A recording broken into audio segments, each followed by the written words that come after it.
अच्छा, भजन और भोजन, भजन और भोजन दादा हमेशा एकांत में ही अच्छा लगता है।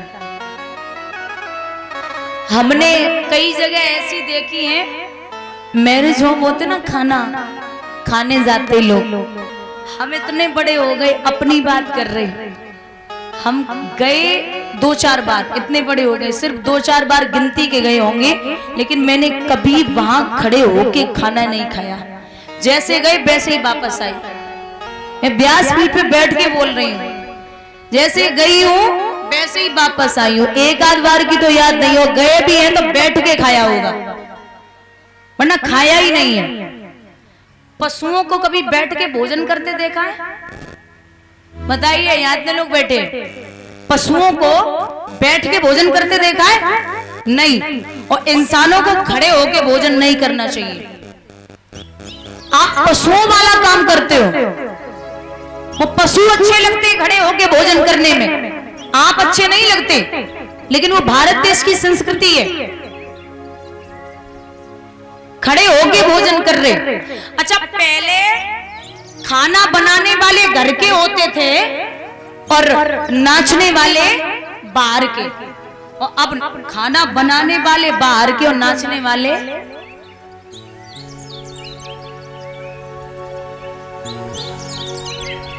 पहले भोजन घर पे किया जाता था और शौच क्रिया करने बाहर जाते थे। अब खा के बाहर से आते और शौच क्रिया। बोलिए गोविंद भगवान की। ये भारत देश की संस्कृति है।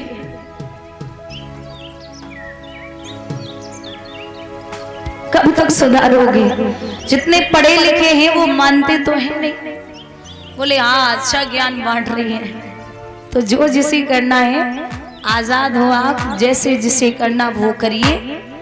75 साल हो गए, अब तो आजाद हुए, कोई टेंशन नहीं है, जैसा जिसका दिल करे वो करिए।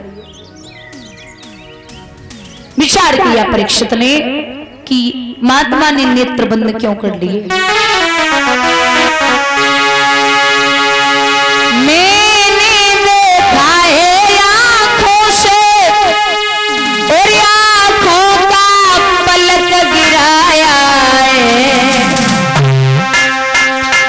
ने सोचा देख कर मुझे, इसने आँखों को चुराया है दिल ने।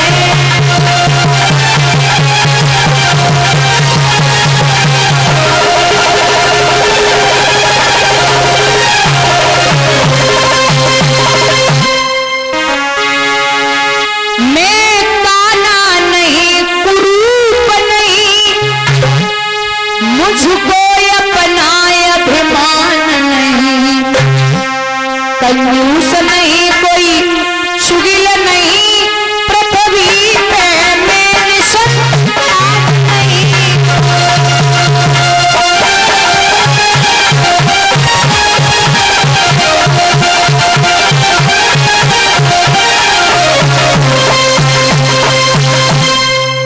मैंने देखा है आंखों से, आंखों का पलक गिराया है, दिल ने सोचा देख कर मुझे, इसने आंख को चुराया है।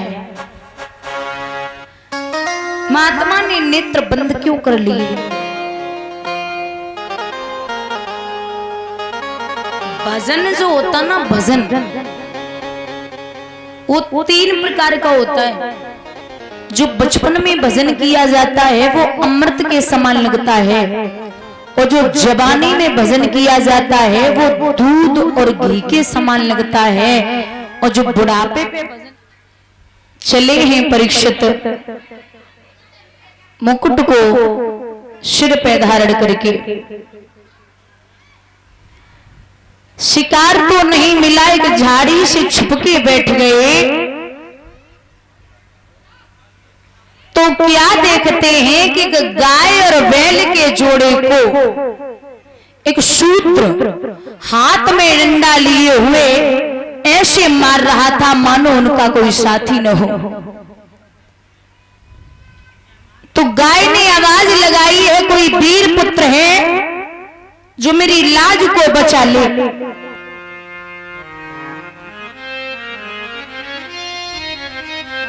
परीक्षित ने धनुष पे बाण चढ़ा लिया और जवाब दिया, निधड़क हो निर्भय हो कपिले, सेवक सेवा में हाजिर है, विश्वास रहे मैया मेरा, तुझ पर सर्वस्व निछावर है। मैं हूं ना, मैं तेरी रखवाली करूंगा।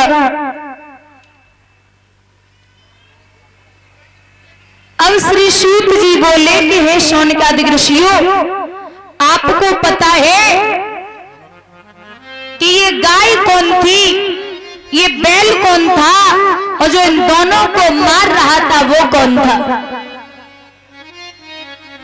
तो बोले ये गाय जो है ये पृथ्वी मैया है, और जो बैल है वो धर्म है।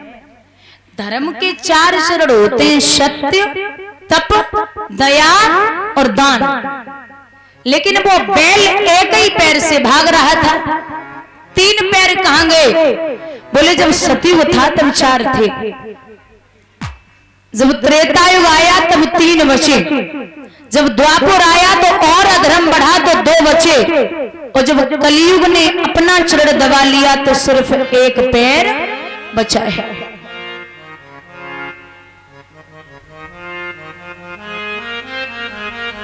महाराज आज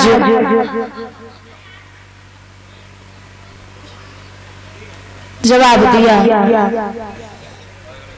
कि जो इन दोनों को मार रहा था वो कौन था? बोले वो कोई और नहीं,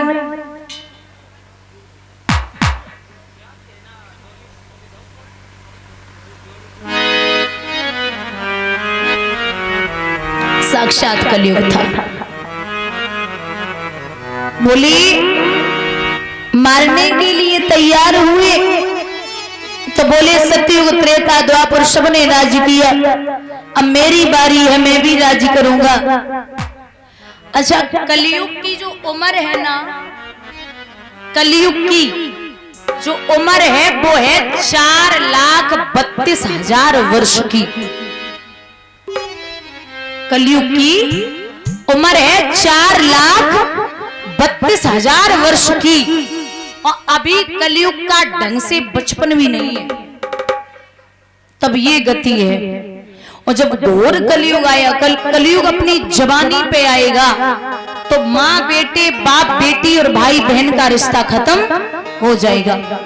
जैसे पशु व्यवहार करते, पशुओं में कोई रिश्ते नाते नहीं होते, ऐसे व्यवहार होना शुरू हो जाएगा। काहे परीक्षित ने जा, मैं तुझे 4 स्थान देता हूं, कौन कौन से? जहां स्त्री संग होता हो वहां तू निवास कर, जहां झूठी गवाही होती हो वहां तू निवास कर, जहां लोग मांस मंदिरा खाते पीते हो, वैश्याओं का नाच होता हो वहां तू निवास कर। बोले अरे महाराज, कलयुग का अच्छा प्राणी तो नहीं जा सकता, आप ऐसी जगह दे रहे हो।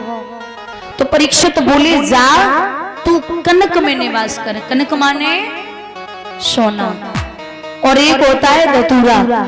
कनक कनक ते 100 गुनी, मादिकता अधिकाय, और बा खाए बोरात और बा पाए बोरा। सोना भी 2 प्रकार का होता है, एक तो खुद की कमाई का और एक छीना हुआ, लूटा हुआ। कमाई कितने प्रकार की होती है? कमाई एक आप कमाई, एक बाप कमाई और एक पाप कमाई। सबसे अच्छी कौन सी होती है? आप कमाई। पिता अगर कमाएगा ना, बच्चा अगर अकेला है, बोले कि मुझे 10,000 की एक ब्रांडेड जीन्स चाहिए, तो पिता कहीं से भी लाएगा, देगा। लेकिन एक बात याद रखना, जिंदगी भर ब्रांडेड करने वालों कफन में कोई भी ब्रांड नहीं होता, वो सबके लिए बराबर होता है। और जहां मरने के बाद व्यक्ति जाता है उस जगह का नाम है शमशान। क्या है? सम्माने बराबर, सम्माने बराबर। और शान जिस जगह जाकर के सबकी शान बराबर हो जाए उस जगह का नाम है शमशान। चाहे राजा हो चाहे भिखारी हो, वहां जाके सबको ही बराबर होना है।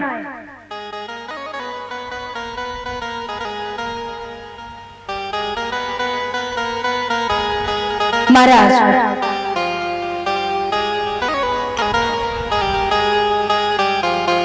कहती हैं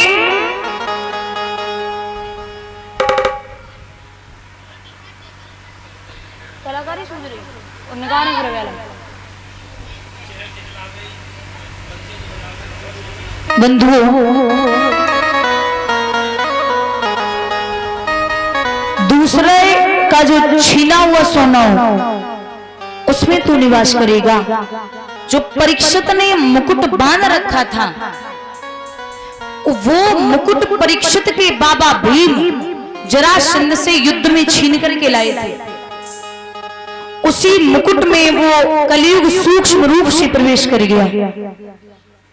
अब कलयुग का व्यक्ति वैसे भी तो उसकी खोपड़ी गर्म रहती है, ऐसे नॉर्मल अगर बात करो तो वो ढंग से बात नहीं करता, और जहां कलयुग प्रवेश हो जाए फिर उससे कौन बात करे। प्यास बढ़ी तो लोमस ऋषि की कुटिया की तरफ चले, आवाज लगाई, अरे प्रभु नेत्र खोलिए। वो भगवान के भजन में बैठे थे